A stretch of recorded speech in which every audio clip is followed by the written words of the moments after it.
right now, energy is the key to our AI and to our growth in data centers and really our advanced manufacturing growth. So I've been keeping the lights keeping on, the lights on during a winter Exactly. storm, for example. Exactly. Yeah. And that's, when you look at that, I am surprised. But I think the main thing is, look, my background, I come from the oil and gas industry. So I've seen all the cycles from coal to natural gas, peaker plants, solar, renewable, wind, all. And I think we all have to have, what we need is energy. And it could come from any resource.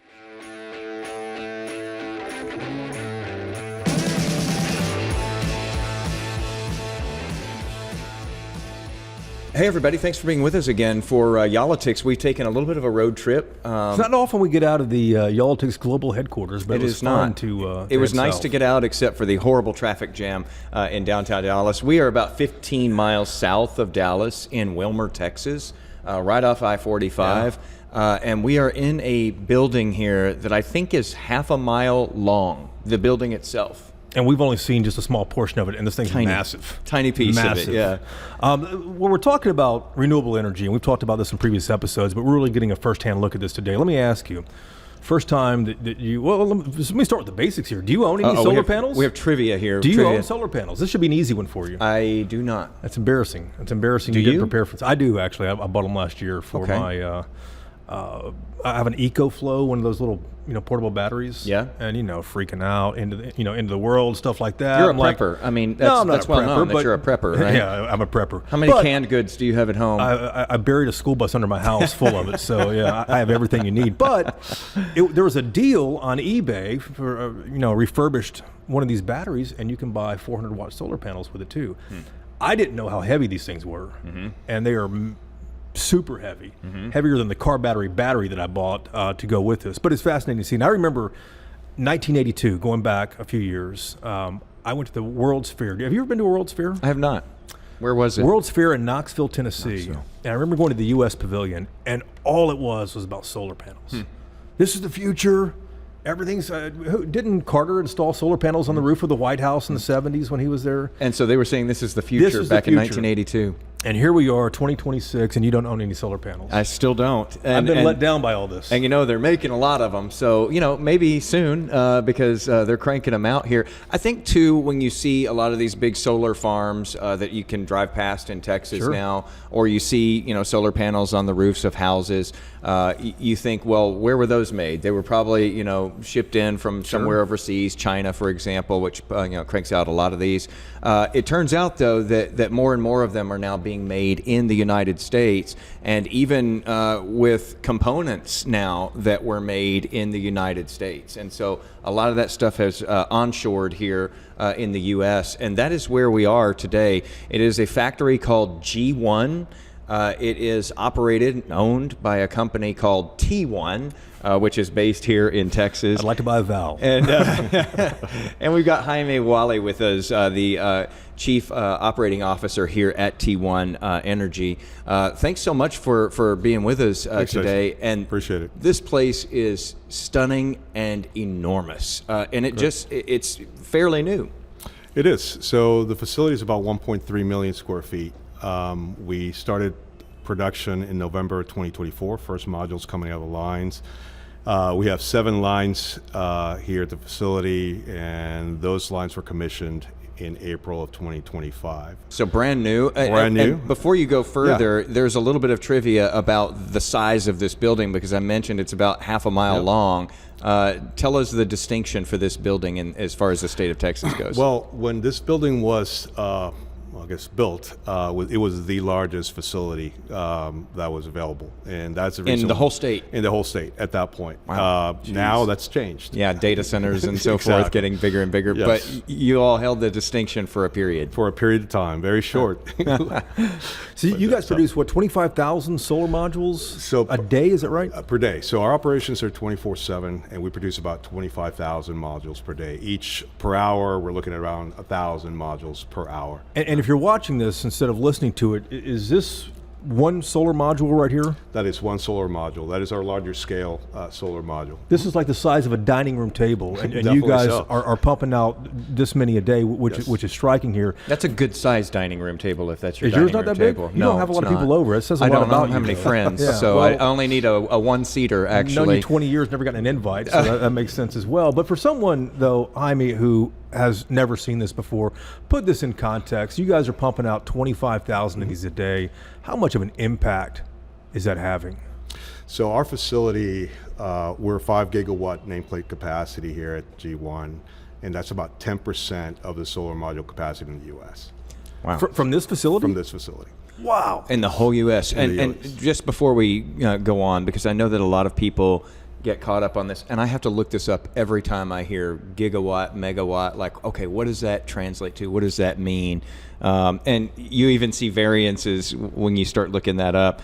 But a good rule of thumb from what I've seen, and you correct me if I'm wrong, is that 1 gigawatt can power about 750,000 homes. That's what I've seen. So if you're getting into, if you guys got to full capacity here, you're doing 750,000 homes times 5. Exactly. That's how much power can be generated by the modules you all crank out in 1 Exactly. year. That's extraordinary. Exactly. Why Texas? What made this, of all the places to go, and then why this area too? I'm thinking solar modules. I'm thinking West Texas, wide open landscapes, clear vistas. I'm sure it's where you guys probably ship to, but why not manufacture out there? Well, definitely. I think from a Texas perspective, what we liked about Texas was really the environment here. It's a very business-friendly environment. It's also, when you look at the solar capacity growth in the U.S., it's really the fastest growing state for solar capacity additions. You're looking at right now the market. We have about 45 gigawatts of solar capacity installed, and we should see rapid growth into 2030, really to fulfill the demand from AI. This area over here, again, the building, when we purchased this facility, it was just because of the size of the building, and there was not any other areas. But I think from the Dallas-Fort Worth area, it's key, correct? We have 45, I-35, I-20. From a transportation perspective and logistics, it makes a lot of sense as we're shipping our goods, not just within Texas, but across the U.S. But in all reality, Texas, the environment in Texas and what we're seeing overall in the state made it a really friendly place for us to establish. We also have our facility that we are building, a solar cell facility in Rockdale, Texas, which is in about an hour northeast of Austin, Texas, and that's going to be producing our solar cell, a little bit more highly advanced manufacturing facility, which will be employing about anywhere from 15 to 1,800 That's workers interesting. as well. So, what you're looking at there is almost sort of this vertical integration, where Exactly. you not only create the finished product like what we see to the right of Whiteley here right now, but you're creating the components now that go into this finished product, so that you're not having to ship those in necessarily from somewhere else. And just so people understand, this is a module that's sitting Yes. next to us. It's a finished piece like you'd see in a field or on top of a roof. It's also called a panel. I Yes. think that's what most people call it. To a person. And then the little individual rectangles inside this are The cells. the cells, and that's what you all would be producing in Rockdale. Yes. And then if you get down further from that, it's like little tiny wafers inside the cells. So the wafers, definitely. So our goal is really to be to end-to-end domestic, focused. Which is a sea change Yes. here in the U.S. Yes, I mean, exactly. The polysilicon chain is really very important, not just to the solar industry, but also the semiconductor industry. And that's what we're focusing on, is really bringing back that technology that was really invented here in the U.S., taken overseas, and we want to be reshoring that technology and reshoring that advanced manufacturing in the U.S. And within that, enabling the supply chain, correct? That's very important, the supply chain of different products that go into our modules. So 25,000 of these a day here. Who's buying these? Because Wheeler doesn't have them on his house. He has a hell of a house. I don't have it yet. Huge I might be selling estates. some today. I know. So, Yeah. We'll make sure he gets out of here. Put Do a some in the back little of the deal on car. the back end here. But these are mainly commercial use. You do some residential, but mainly Yes. it's commercial use. Are these Exactly. AI data centers, big Amazon places? What are these So for? majority of our customers are utilities, IPPs, or developers of the large-scale solar farms, and that's who we sell these to. Alongside, they usually have deals with the AI, data centers, et cetera. But I think it's really focusing on the utility or large scale farms. It's interesting too, because Texas is the leader now in utility scale solar, and people may not know that. It's thought of as an oil and gas state, but we've all seen the wind turbines out there. The battery storage has become a bigger thing, but solar is the king as far as new installations go. If you look nationwide, and I don't think a lot of people are aware of this, we've been consuming a lot more power because of these data centers and crypto mining and all that stuff. Utility scale solar was 64% of all the new generation capacity that was added to the grid in 2024. Yes. That's stunning when you think about solar being responsible for that much of an expansion of our electric capacity.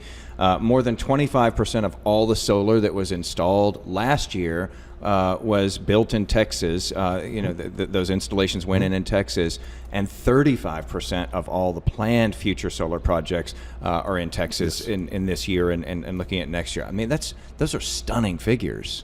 It is, and I think solar, when you look at solar energy and solar installations, solar is the most scalable at the moment. And the key is, as we're looking at power growth in the U.S., electricity growth in the U.S., it's not just about cost, but it's about time for installations. They call solar the sprinter. It is. It's the capacity. For example, when we talked about our facility, we could produce 5 gigawatts of panels per year. So if you look at the demand that we're seeing in the market, we could continue to produce these, and we could, if necessary, build another facility.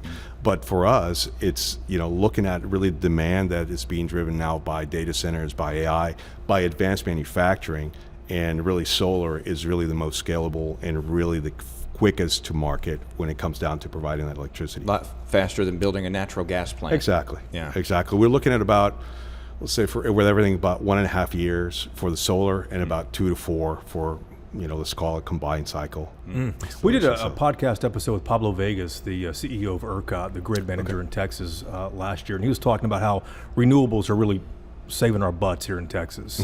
And solar is going to be one of those things. Just because you can put it up easily, it's going to save Texas. But here's what I'm curious about. You guys have this massive facility here, Jaime. What happens when these data centers get built out? Where will the demand go from there? Are you approaching a cliff in 5-6 years when these things get built out, or is there a build-out timeline? I don't think there's a build-out timeline. I think they'll continue, correct? Because everything is a forecast, correct? And it depends on the AI demand. Yeah. I think it'll continue to grow, correct? So I think as we're looking at it, we should continue to build solar. We have advanced manufacturing. We'll continue to have AI demand centers. And then you'll also have a replacement cycle for a lot of these solar farms. So I think overall, from that perspective, we believe, solar is here to stay. And I think that when we look at it, is a lowest cost, power supply that you could have. So from that perspective, we think that there's going to be ample demand for our product. So this boom that we're in right now, you don't see it slowing down anytime soon then? No. Of course, there's always politics, and that's why yall-itics has come to T1. There's a lot of politics that happen around solar and energy in general. Before we get down into that, are you ever surprised at how politicized energy is? I mean, you start looking at like blogs or posts about, electricity generation, a lot of it coming from solar or wind or whatever. And I mean, you read through the comments and people are just going nuts at each other, and it's very political and it's very divisive. Are you ever surprised by that? I have been, because when you look at energy, right now, energy is the key to our AI and to our growth in data centers and really our advanced manufacturing growth. So I've been keeping the lights on during a winter storm, for example. Exactly. Yeah. And that's, when you look at that, I am surprised. But I think the main thing is, look, my background, I come from the oil and gas industry. So I've seen all the cycles from coal to natural gas, peaker plants, solar, renewable, wind, all. And I think we all have to have, what we need is energy. And it could come from any resource, correct? And I think that's where we have to go to. It's like, let's think about energy as a whole and not just separate it into the renewables or oil and gas or coal. Let's think about the demand and the supply that we need to fulfill our Does it help to have that perspective as a former oil and gas? It does. It does. And I guess one of the things, and I look, and this might be a little bit off, but I look at kind of our panels. Let's say that's the hydrocarbon, correct? And then the hydrocarbon gets put in a truck, which is the pipeline. And that pipeline then goes up over to power generation plant or a solar farm developer. So it's very similar, correct? All we're doing is we're just capturing the solar energy. Very similar. It's just about, let's call it molecules. So. Every time I talk to lawmakers, state lawmakers, they always say privately, we've got to have everything. We've got to have everything. But in Texas, as you well know, lawmakers like to beat up on renewables. And the thing that I hear constantly is that renewables only work because of subsidies. What's your reaction to that? When you look at it from a cost structure now, even unsubsidized, solar is the cheapest source. Even unsubsidized? Even unsubsidized, yes. So when you hear that argument from lawmakers, and I know you hear it because you have a background in oil and gas too, what do you say to yourself, or what do you say to your colleagues and your friends? So I think it's just been, as we're looking at the expansion of the solar industry overall, what we've seen is a fairly quick decrease in the cost of solar power versus other power costs. And I think that's where a lot of people get caught up, is that before solar was a highest cost or a higher cost source of electricity. Now what we're seeing is when you look at the levelized cost of energy calculations that are being put out there, you look at solar, you look at batteries as really some of the lowest costs. Jaime, would solar still work though if, let's say, a giant utility went out and bought 25,000 of these things to build their own farm out in Jacksboro, Texas, let's say, out west? Would it still work if there were no subsidies out there? Would it still be worth my time as Company A to buy these as opposed to putting money into a new natural gas facility? Yes. Still? Yes. Wow. How many watts is this again? So this one, like I said, probably 720 watts. So I had done some math here, Uh-oh. and that's always Might dangerous. bring an engineer in here now because I'm not sure how this is going to be workshopped. So I was hoping this one would be a 400 watt, but it's not. So let's pretend we have a 400 watt one sitting here. For a 400 watt solar module or solar panel, you would get a credit right now from the Inflation Reduction Act of about $28, because I think it's 7 cents per watt. Okay.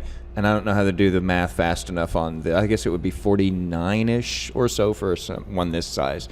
Don't hold them to that, 49-ish. So that was created by the Inflation Reduction Act, which was passed by Democrats in Congress, and President Biden signed it. It was very, much along party lines there. Interestingly, even though a lot of that has been rolled back, a lot of that law, that part was not eliminated by the Trump administration.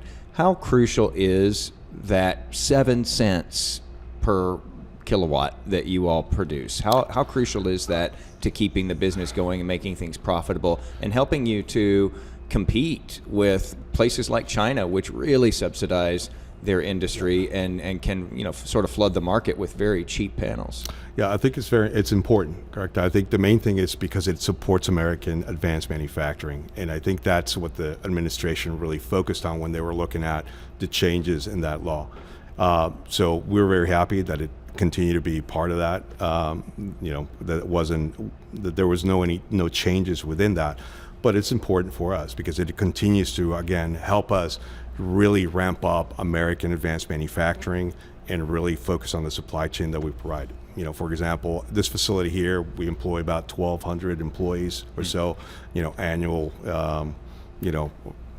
We pay about $100 million or so a year to our employees. So from that perspective, we're looking at it not just as here's the subsidies, but from us, it's really creating American jobs. As mentioned, our facility in Rockdale, Texas, we're looking at about 1,800. So at what point does energy policy and renewables become less polarized? We've already gone through what happened in 2021 with Winter Storm Uri. Everyone knows how badly all sources are needed. At some point, it's got to become less polarized, doesn't it? Definitely so. I think when you look at let's call it renewable energy as a whole, and I was just kind of looking at some facts earlier.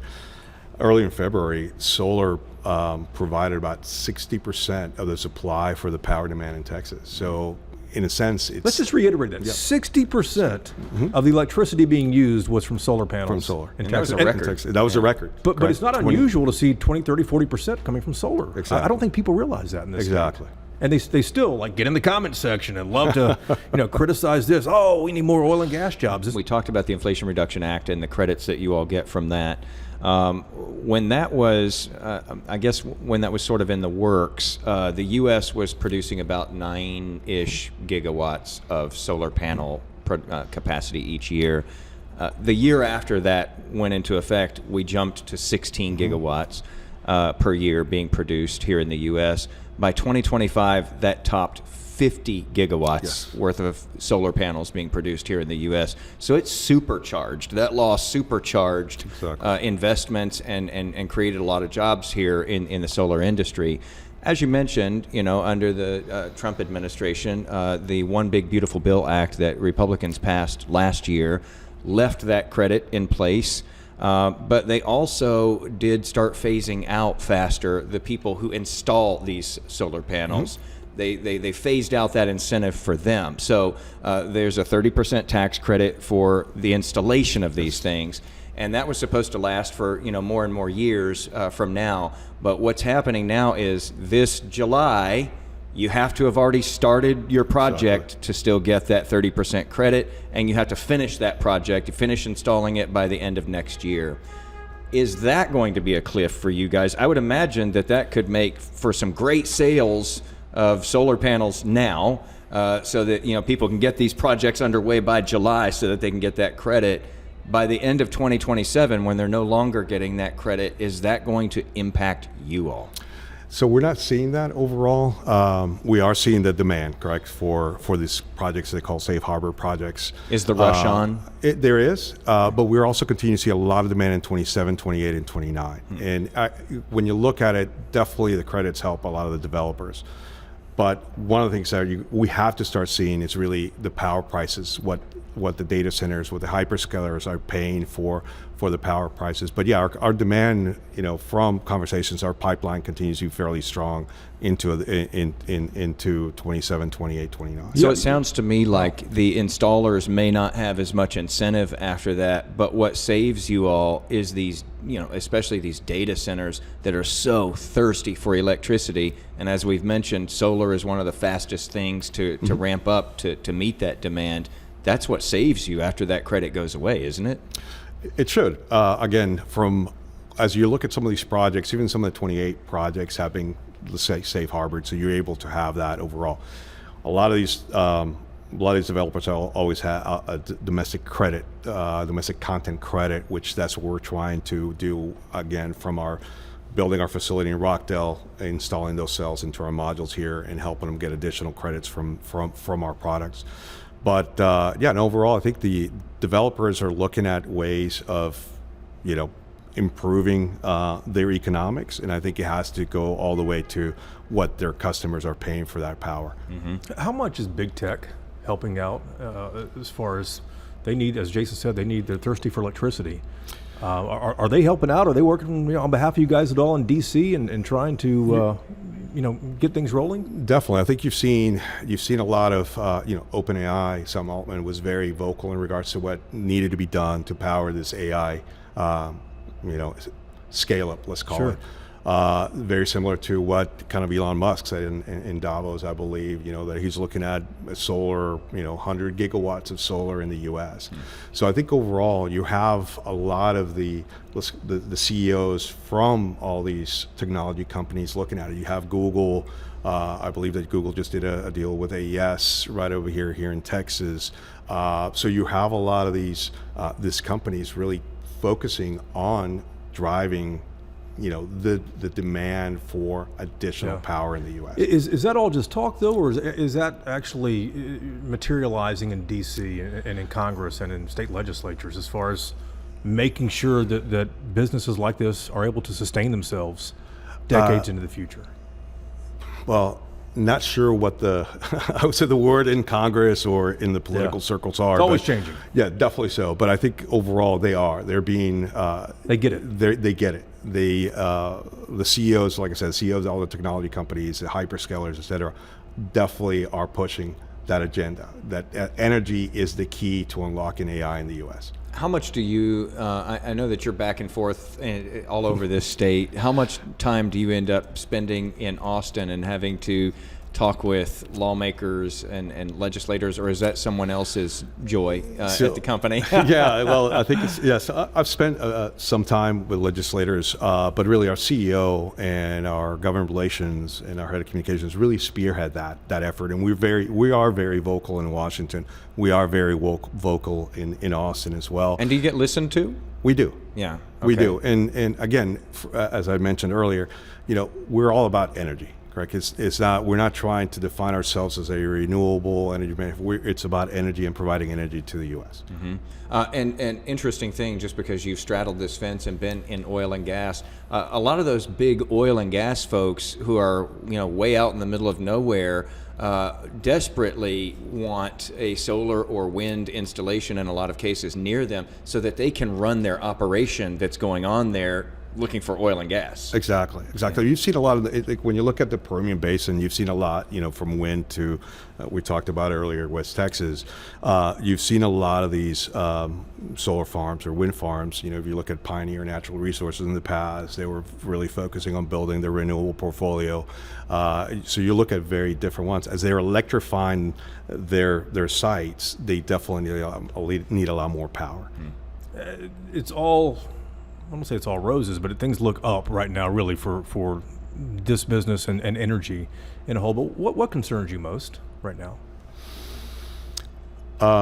Really, power prices, correct? I think the market, as we see the demand growing from the hyperscalers, we need to make sure that there is an even playing field, and we need to figure out what the demand.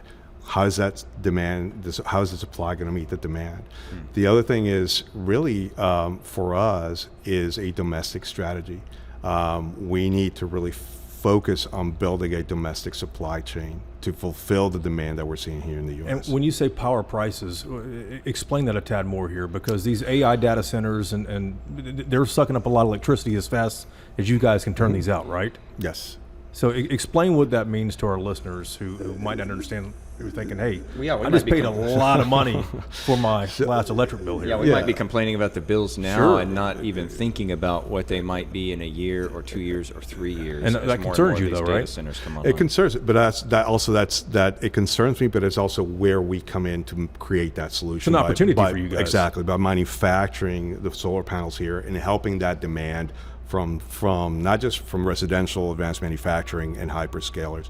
What I meant by power prices is we have to see there has to be an increase in kind of the commercial side of the power pricing, just so that we can then follow on the demand path that we're seeing from all this, again, the AI data center perspective. Because I think overall, what we're seeing is we can't keep a flat, everything's about economics. Mm-hmm. And if the developers and utilities are not building fast enough, then we're not going to win the AI race. Mm-hmm. And so we need to have kind of an even playing field against manufacturing, against the developers, and also the customers. To put it very mildly, the Trump administration is very pro fossil fuel, not so much with green energy.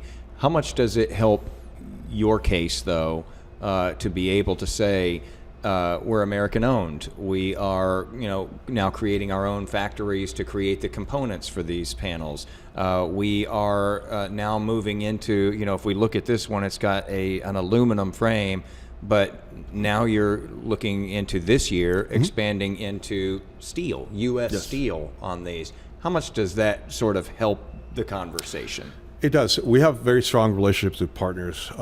Corning, for example, for our polysilicon. Corning Glass, everybody's heard Corning of that. Glass, Yeah. but Corning Hemlock. Hemlock is their polysilicon producer. We also have Next Power, which ended up buying Origami for the steel frames. Treaty Oak is a developer. So we have a lot of partnerships overall. And These are American companies. American companies. And that's what we want to focus on, is an American-focused industry and really kind of reshoring everything that goes into our modules. Does that open the ears a little bit more of policymakers? It does. It does, because it's all about not just manufacturing, but also about job creation and really bringing in advanced jobs, correct? Technology jobs. And that's what we're trying to do across with all our partners throughout the supply chain. And when Texans turn on the lights here in the next 5-6 years or so, how much of that moment do you think will be powered by facilities like this? So if we look at just talking about what we spoke about earlier, correct, 60% of the demand today. So,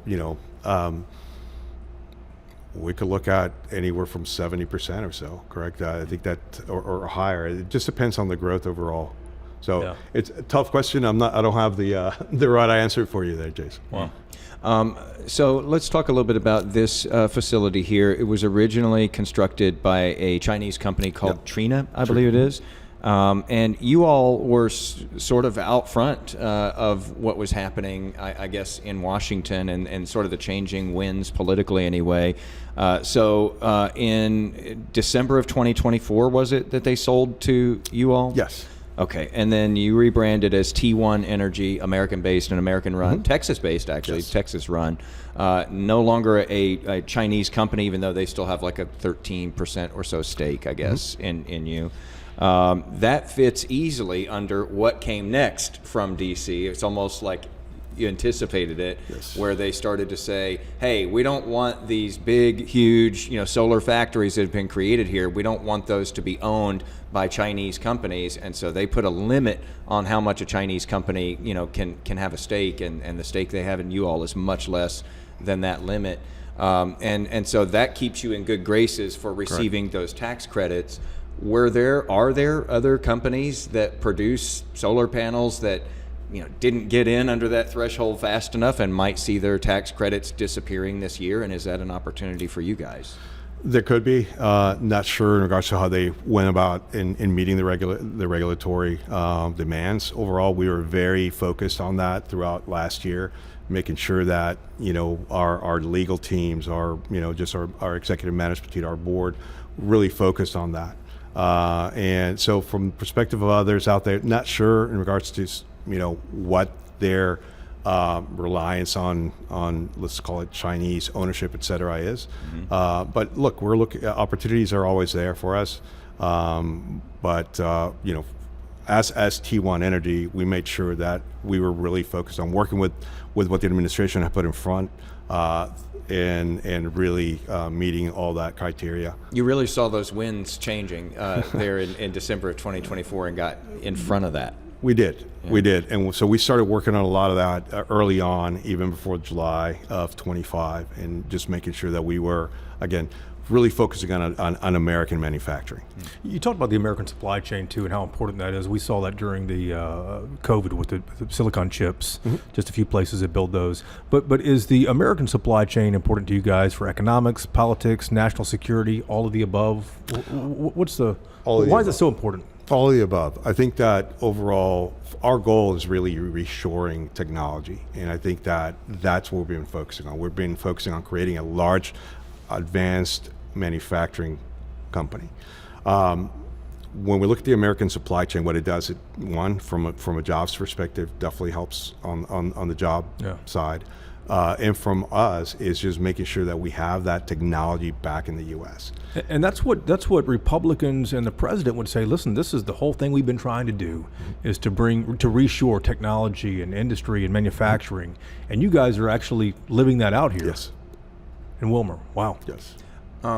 For people who haven't kept up with what other countries are doing, we're like, as much as we talk about the expansion of solar here, we're like little bitty babies compared to what's happening in China. They have just been throwing solar out there. It's unbelievable. Like, you look at the charts and they're like climbing to the top, and all the other countries, including us, are way down here. How, if you had to, if I'm a solar skeptic or a green energy skeptic, how important is that going to be in these years ahead if we are really far behind in diversifying into things like solar, and a place like China, for instance, is just running away with it. How big of a deal is that? I mean, some people would look at it and just go, well, they just get their power a different way. But this is going to be what powers AI and what equates to power on the global stage, isn't it? It is. When you look at China, I believe, they're going to be about 1 terawatt of solar energy Okay, being explain produced. the terawatt. Yeah, to wow. us. So it's 1,000 gigawatts. Okay. Wow. Okay. So we're at 50. and We're doing well, about 50 that's 50 gigawatts here, a year. but in Texas, but like in the U.S. will be about 182 or so. Okay. And so we have to focus on our solar growth and solar energy growth here. I mean, why to is that keep a up big the deal? pace. If we want to win the AI race, as we at the administration and others want, we need to make sure that we have enough energy, and I call it energy as a whole, correct? Including natural gas, including nuclear, including coal, including solar, wind, batteries. We have to improve that supply chain. And are we going to be vulnerable in years ahead if this trend keeps up, where we're kind of down here, we're expanding, but we're kind of down here, and we've got another country that we compete with, fairly robustly way up here?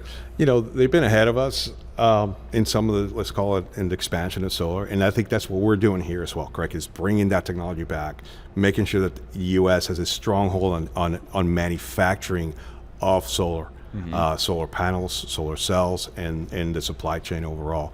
And I think that, with what we're seeing as an energy demand here in the U.S., we're definitely going to be pushing forward, our supply of solar.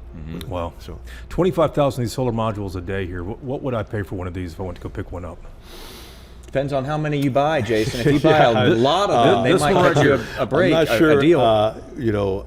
I would say I know you don't have a storefront out here. Well, let me think about that. I just don't know from a competitive perspective. That's a question I could Well, put out here's there. you the last- negotiate those, Here's yeah. the last question I have for you. Wheeler wants to know, he wouldn't ask this, he's afraid to ask it, but he wants to know if you take Visa for one of those that he Charge can take it. home today. If it's So got to the speak. Black American Express, we could do a lot. We could do a lot here. He has a have one of concierge those. card too I'll from have to- American. I'll I'll have have to borrow Whiteley's for that. Yeah. I'll end with this. So this place is enormous, and I think you see that when you look at it, online or whatever. But then you get here and you look at it, and it's just huge. And this place is humming 24 hours a day, 7 days a week. You got 7 lines out there that are moving constantly, more than 1,000 employees. You got a whole army of robots out there like doing the heavy lifting and working in conjunction with the people. This is a heck of an operation. Are we going to see this stay like this? Are we going to see this taper off a little bit? Or are we going to see this expand and grow even more if we look out 5 years, 6, 7 years? What do we expect? What do you expect? So this facility right now, we could probably, if we're talking about this facility overall, we're capped out. We could probably put a couple of things here. We have a warehouse, we have our manufacturing areas. For us, depending on the demand that we see out there, there's ways for us to build additional capacity. This facility, when it was built, we could say we're probably the most advanced manufacturing module facility in the U.S. Things change fairly quickly, but as you could, hopefully we get a chance to walk around and you'll see a lot of the robotics and everything else that we haven't put in place.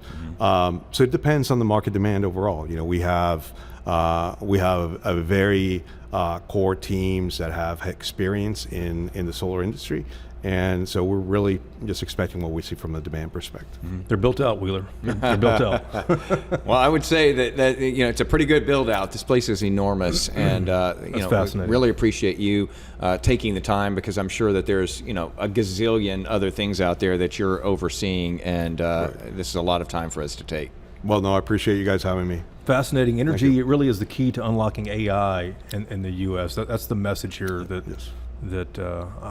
I take away from this, because as much as we talked about energy on this podcast, that's the bottom line here. Because if you look at where the economy is going, where technology is going, where national security is going, it's right there. I also walk away from this with it's sort of a reaffirmation of what we've discussed before, and this as someone who's been in oil and gas as well. Texas has always been known for that, Mm-hmm. but now it's becoming known just generally as an energy capital of the world. Not just oil, not just gas, but also wind, battery, and certainly solar. Solar is just exploding here. Yes.